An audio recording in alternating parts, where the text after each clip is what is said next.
കോവയ്ക്കാത്തോരൻ്റെ recipe നോക്കാം. അതിനായിട്ട് 1/2 kilo കോവയ്ക്ക എടുത്തിട്ടുണ്ട്. ഒരു 2 വലിയ സവോള എടുത്തിട്ടുണ്ട്. ചീനച്ചട്ടി ചൂടാകുമ്പോഴേക്കും അതിലേക്ക് 1 ടീസ്പൂൺ കടുകിട്ട് ഒന്ന് പൊട്ടി വരുമ്പോഴേക്ക് ഉള്ളി, വറ്റൽമുളക്, കറിവേപ്പില എന്നിവ ചേർത്ത് മൂപ്പിച്ചതിന് ശേഷം നമ്മൾ അരിഞ്ഞു വെച്ചിരിക്കുന്ന സവോളയും കോവയ്ക്കയും കൂടി ചേർത്ത് ഒരു ആവശ്യത്തിന് ഉപ്പും കൂടെ ചേർത്ത് നന്നായിട്ടൊന്ന് മിക്സ് ചെയ്തതിന് ശേഷം അടച്ചു വെച്ചൊന്ന് വേവിക്കുക.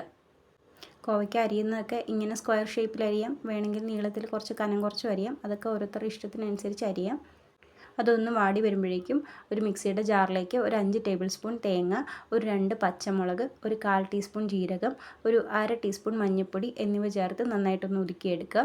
ശേഷം വാടി വന്നിരിക്കുന്ന കോവയ്ക്കയുടെ മിക്സിലേക്ക് ചേർത്ത് നന്നായിട്ടൊന്ന് അടച്ചു വെച്ച് ഒരു 2-3 മിനിറ്റും കൂടെ വേവിക്കുക. ഇടയ്ക്ക് തുറന്നൊന്ന് ഇളക്കി കൊടുക്കുക. ഫ്ലെയിം കുറച്ചൊക്കെ വെച്ചിരിക്കുവാണെങ്കിൽ ഒരു 2 മിനിറ്റൊക്കെ കൂടുമ്പോൾ ഒന്ന് തുറന്നിളക്കി കൊടുത്താൽ മതി. ഒരു 20-25 മിനിറ്റൊക്കെ കൊണ്ട് തന്നെ കോവയ്ക്ക നന്നായിട്ട് വെന്ത് കിട്ടും. അതിനുശേഷം ഒന്ന് ഡ്രൈ ആക്കാൻ വേണ്ടി കുറച്ച് നേരം ഒന്ന് തുറന്ന് വയ്ക്കുക.